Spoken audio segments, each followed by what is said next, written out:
I'm Dennis Ward, and welcome to APTN News InFocus. On this episode, we're talking about Thunder Bay, and in particular, the Thunder Bay Police Service, something APTN News has covered a lot over the years. There have been calls for the TBPS to be dismantled. The city's police service has also been the focus of numerous independent investigations over alleged discrimination against Indigenous peoples. One of those reports, called Broken Trust, was scathing and found systemic racism existed in the Thunder Bay Police Service. Of course, a lot has gone on since that time, much of it covered by APTN News, and much more of it covered by Thunder Bay reporter Jon Thompson. Jon's dogged reporting on the troubled police service over the years has included the Thunder Bay documentary, podcast, and more. And recently, as his editor put it at the Ricochet, Jon has faced retaliation from the police service. Here to talk about it all is the man himself, Jon Thompson. Jon, great to have you here with us. It's good to be here, Dennis. Thanks so much.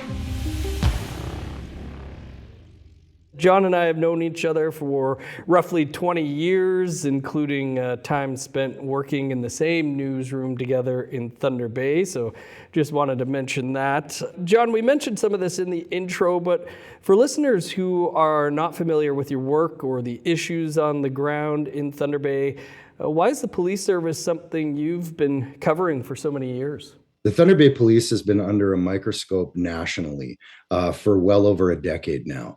And that's specifically related to how they manage and investigate the deaths of Indigenous people, how they process information that comes from Indigenous people and communities, how they apply those to those investigations, and the outcomes of those investigations. So that began becoming a problem, 30 years ago. Indigenous people began starting to speak up about this. It really gained steam once 7 young people died from all over Anishinaabe territory who were in Thunder Bay for education because the federal government does not provide secondary education in their communities. That's known as the 7 Youth Inquest. Many people may have heard of that. And then while that was going on, there was another death in the river. Many of these were deaths in rivers and waterways.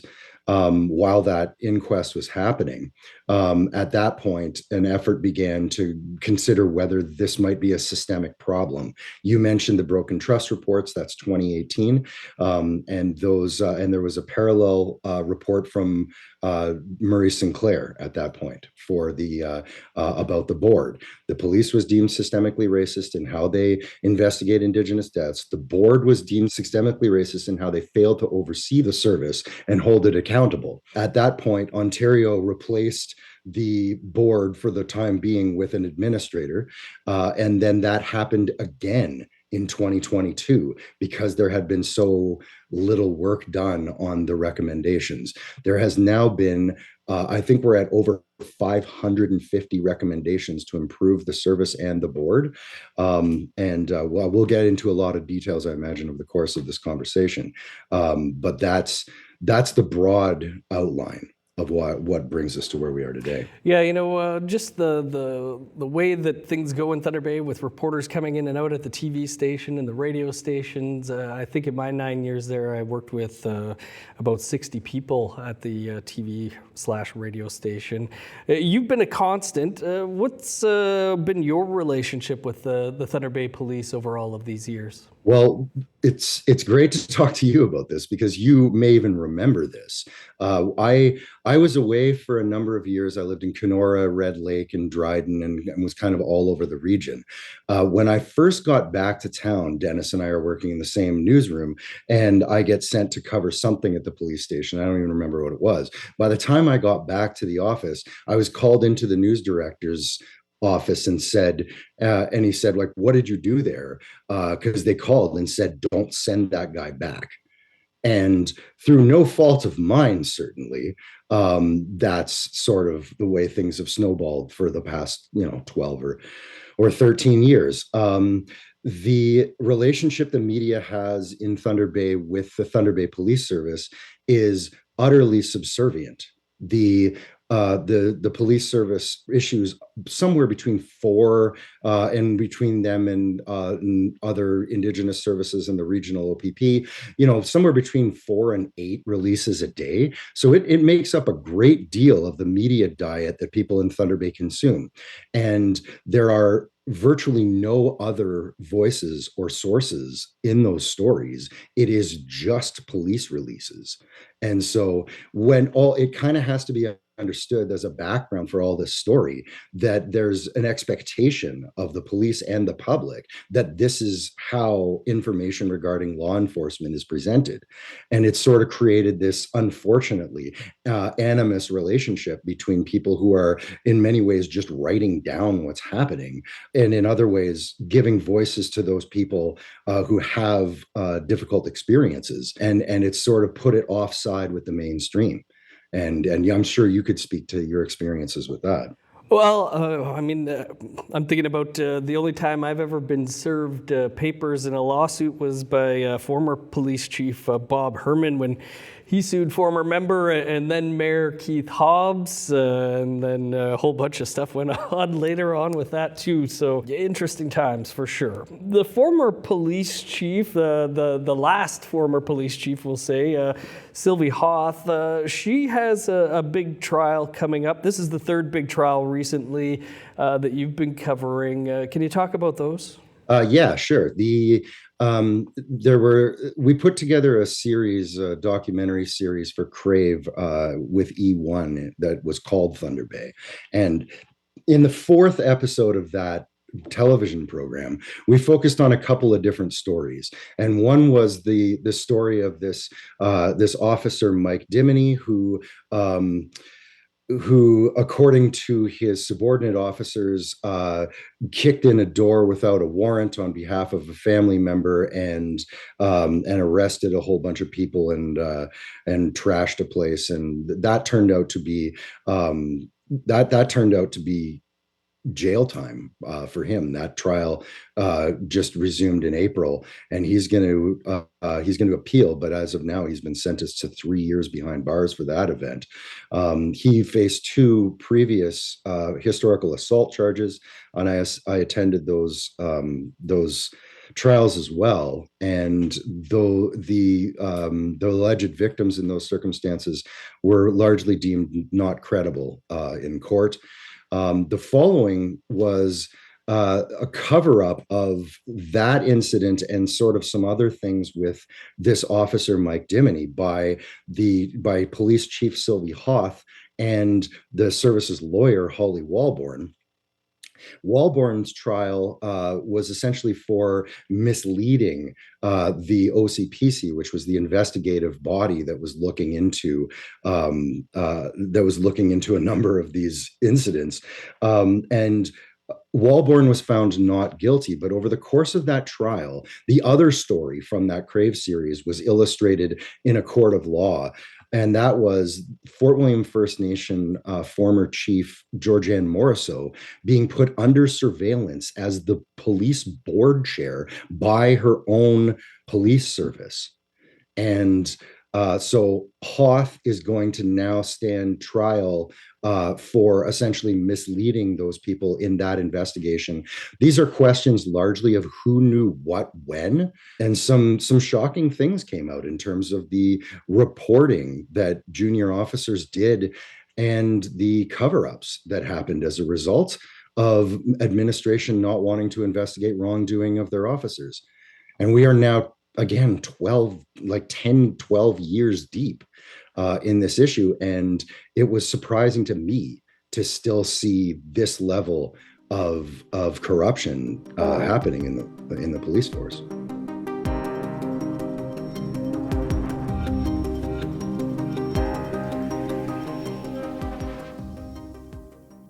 Let's go back just 4 years to 2022. The Thunder Bay Police Service was, again then, you could say, going through a crisis. There were suspicious deaths. Reports were concluding the service was systemically racist. There was discrimination in the ranks. The Police Services Board was in upheaval. Our reporter Kenneth Jackson asked former Police Chief Hoth if she would acknowledge what was going on was a crisis, and her responses really lived in infamy, saying it was business as usual. Fast forward 4 years to just a couple of weeks ago, longtime lawyer Julian Faulkner, who has long called for the Thunder Bay Police to be disbanded, joined us in studio for an interview following the Special Investigations Unit clearing the Thunder Bay Police Service of any wrongdoing in the death of Jenna Osberg. We asked him if it was still business as usual at the Thunder Bay Police Service, and this is what he had to say. Absolutely. Any changes have been cosmetic at best. There is an absence of confidence, a complete crisis of confidence by Indigenous people in the Thunder Bay Police. This is something that the various governments, whether it's provincial or federal, have known for some time. It's a sad reality we simply allow to go on.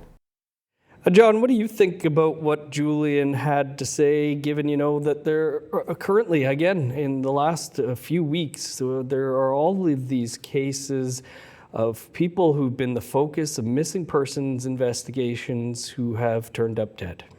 Let's start with that story, and we can get into what's worth saying about it from an analytical perspective after that. There was a press conference from Mishkegogumang Chief and a number of family members over Noden Skunk and Ashland Bottle, who were missing at that time. And they were found, unfortunately, passed away inside of grain elevators. They were inside of a mill, and it looks as though they fell. And then within a week, there was another press conference with the family of Kelsey Anderson, and a 36-year-old who was in town doing training for KCATs. While they were searching for Anderson, they found the body of Richard Graham, whose father is a member of Fort William First Nation, and he had been missing since July 2024. And he was found about 100 yards away, wearing the same clothes he was wearing when he disappeared 2 years prior. And so the concerns of the families was that the police had said, we already looked in these grain elevators and we didn't find anything, so don't look there. And 3 days later, the searchers found something there. The searchers said they were attempting to get daily meetings with police, and police would not respond to those requests. Those statements come from Anishinaabe Grand Chief Alvin Fiddler, and uncharacteristically, Darcy Fleury, the chief of police, responded. And he responded in defense of his officers, didn't really address any of the concerns that the chiefs were putting forward, but definitely made it clear that in a way that's never happened before, that he wasn't welcoming the opportunity to sit down with people. He was actively defending his people. So, I mean, I think that one of the things that Faulkner is leaving in between the lines when he speaks is that there's this circle, and this is what we need to appreciate about policing. There's a circle that goes, we have trust, the police have the trust of the public, therefore the public gives the police information, therefore the police are able to solve cases, therefore the public has trust in the police, right? The problem with what's happened in the age, and this isn't exclusive to Thunder Bay, but it affects Indigenous people and communities uniquely in Thunder Bay. The problem is in the rise of surveillance technology, the community policing has sort of pulled back in a way that, like, you would have CIs, confidential informants, before, right? And they would be able to say, here's like I buy in to your version of justice and I'm participating in this process. And as that process has become more coercive over time, the police assume, and this is again not unique to Thunder Bay, but explicit in Thunder Bay, the police assume that they are owed the public trust and that this is an image problem that they have, and not that the public will trust them when they do the work to deserve the trust of the public. And That's what persists. Faulkner makes it simple when he speaks, but that's what it really is. And that's where this story comes back, and that's where I come back into the story in a way that really made me uncomfortable. Yeah, and let's get into that and how we found out about these Thunder Bay police releases and the lists. This goes back to when there was. I believe the missing persons unit and Mishkegoguming members of NAN were holding a press conference. None of us found out about it. Even the long-established media in Thunder Bay, a reporter from there had called me and said, "Did you get an advisory on this?" And I said, "No." And we didn't make it to the press conference that would have been very critical to be at.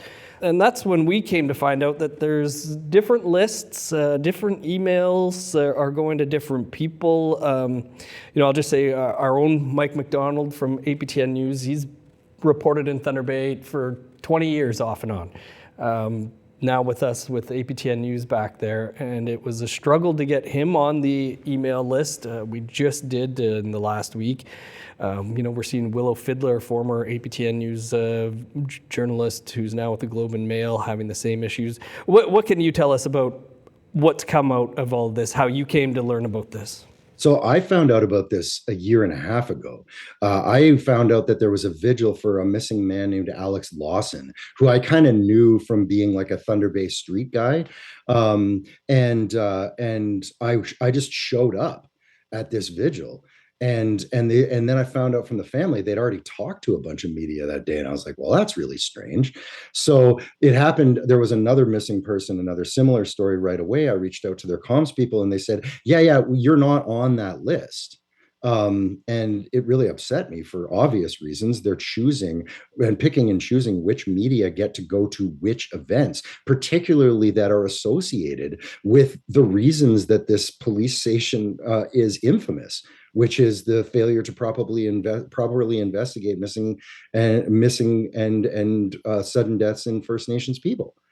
And so we attempted to deal with this, myself and Ricochet, for since December of 2024. It was egregious at that time because I had just done a story about a missing person. Therefore, it's not strange that I might be doing these. And then this time when it came around, not only did we not get this, and it was a really big, important story, but they also, you'll recall, in that same hour, sent what they call the national list, an invitation to a flag raising for Police Week. And so at the time, I was when we went public with it, and I'm really relieved at how quickly this was settled. But when we went public with it, Ricochet kind of ran alone. But I think that your viewers and your listeners, it'll make sense to them when you say who was not on that list. Well, it was me, who's done the work that you described here. It was Willow Fiddler, award-winning Globe and Mail journalist who does this work here. And it was APTN, that is explicitly the advocacy voice of First Nations and Indigenous people. So, what do you think that means? What do you think those lists really are?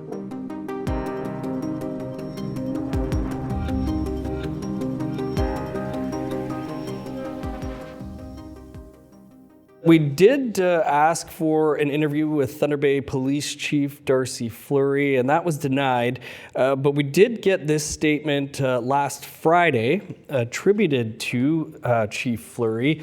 And it says, quote, "Our media release process is not specific to any individual reporter. Local, regional, and national media outlets receive all media releases, whether or not a media event is held. Some media events regarding missing persons are intended for local media outlets, and we rely on the critical role they have in renewing appeals in the community to check yards, sheds, doorbell cameras, and report possible sightings. As part of our learning environment, we continue to review our practices and those of our colleagues and may revise approaches from time to time to support clarity, consistency, and public confidence." Basically confirming the existence of the two emails. Now, then on Tuesday of this week, We received another statement. I know you did too. This one from the Director of Communications, Tracy Smith. And it says, quote, "As part of our ongoing review of media notification practices, particularly for appeals seeking community assistance in missing persons investigations, we consulted with colleagues. While we noted that approaches to distribution and media outlet inclusion vary and include the process used by the Thunder Bay Police Service, we have updated our practice with the hope that all media outlets will see these opportunities to share the information that may assist in locating missing loved ones." Jon, as one of my editors here mentioned, it was a bit of a word salad there, but what's your take on what that means? Well, it certainly isn't up to anyone working for the government at any level to suggest what the media ought to be covering and what media ought to be covering what. This idea that there are roles for the local media and roles for the national media, it's just not their decision to make. We will decide what we go to, and we will decide what we cover, and we will decide how we cover it. And we are happy to have whatever input from any level of government or any source. But ultimately, the media in this country is independent from the state, and the state does not make these decisions for us. I'll mention that actually we went back to Thunder Bay Police and asked for a second time for an interview with Chief Fleury, and we were told to just use the statement there. Your editor, Ethan Cox, wrote, and this was last week, I believe, the first article, talking about that this was retaliation against you. Can you talk about what's happened since that story came out to where we're at here today? We didn't have to do much of anything. Ricochet issued that statement publicly, and we were prepared to do what needed to be done to ensure that our rights of myself and the Globe and Mail and APTN were going to be respected. And we didn't have to do that. It was a strange situation in which the chief and the chair and of the board and the communications department appeared to be on one page. And then a scheduled Tuesday police board meeting was canceled. It was rescheduled for the following Monday and in camera. And that Monday meeting, after which they produced the statement that they sent along to you. So we didn't do very much of anything. We were prepared to do what needed to be done, but I think it speaks to both the reputation of the service and the people who are watching on both a local and a national level. That we believe some advice may have come in that may have swayed those people, and to Chair Karen Machado, better to make the right decision even if it took some time. And I appreciate that she was willing to listen to whomever reached out to her and change her mind. I had meant to reach out to Willow, but it's been a day here so far, but let's hope that this means she's also back on the list there. I don't know, maybe you've spoken with her? We have confidence that that's the case. One would think good news all around. I guess, Jon, what does this mean, if anything, for your future coverage of the Thunder Bay Police Service and its board? We've been struggling with this for a very long time. Inside of the police station, there has been resistance throughout this entire saga to accepting or understanding what systemic racism is. There has never been a meeting. There has never been some kind of a briefing or a memo of how you are to interact as an officer with the public when these issues come up. The officers still, many of them, if not all of them, don't understand what this means. And many of them have had it interpreted for them that this means every officer is racist, which is obviously ridiculous. And that's not what it means.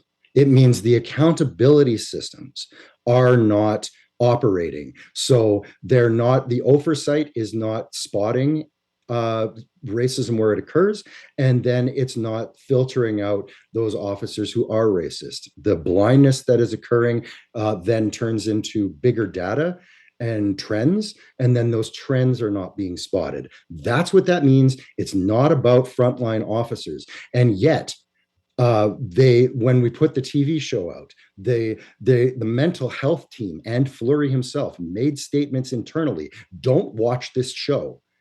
What they said was, this only proceeds to forward a vile narrative. And so we're led to believe that this vile narrative comes from the families who have lost loved ones and then had investigations demonstrably fail. We're left to believe that that involves the lawyers who represent their own officers and the journalists who are covering it. They have created internally a system whereby anyone is deemed to be attacking this who is outside, who is not saying everything is perfect.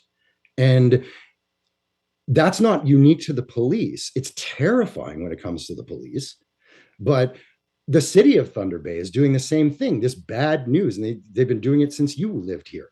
This bad news is bad for the economy. So stop talking about racism, and maybe it won't exist. And that's not actually how that's going to get any better. And so for me, like, where does it go? It would go a long way if the people who are leading that police department would stop telling their officers that I am bad for the stability of their families and their jobs. Because this threat to shut down the police service because of its incompetence and racism is serious. And they're continuing to do things that are baffle-gabbing on a level that is national. And then when we approach them to try to deal with it behind closed doors, they're not accepting that as a solution. So we can start anywhere they want.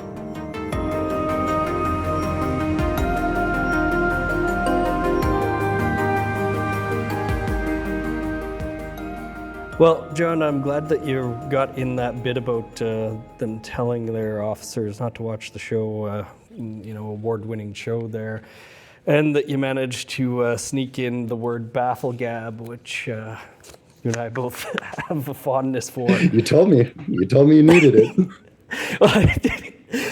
We just, I heard from one of our friends in Thunder Bay when Ethan put out that first thing that he got the word baffle-gab into his editorial, and we were having a good chuckle. Well, Jon, I know you take a lot of heat locally, even from some of your own colleagues there in the local media, but those of us outside of the bubble recognize it as just good journalism and encourage you to keep up the work. Well, thank you very much. And so in the future, perhaps so that this doesn't happen again, I'm pleased to announce here that the Canadian Association of Journalists board, up until recently, has had one position for Northern Ontario and Manitoba, and those have been decoupled. And I have been acclaimed to sit on the Canadian Association of Journalists board. And so this advocacy work, advocacy and activism for journalism itself is going to start taking up a greater part of my time, and we're going to do the work. So thank you so much for having me. Happy to hear that you're joining the board there. That's good stuff. Thanks so much, Nance. Jon Thompson is a freelance journalist in Northern Ontario.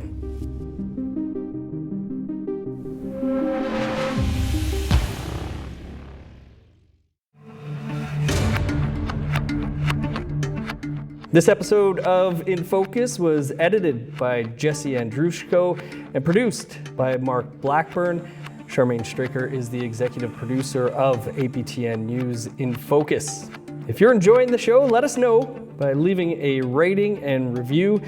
And if you have any ideas or comments, you can email us at infocus@aptn.ca. I'm Dennis Ward. Thanks for listening.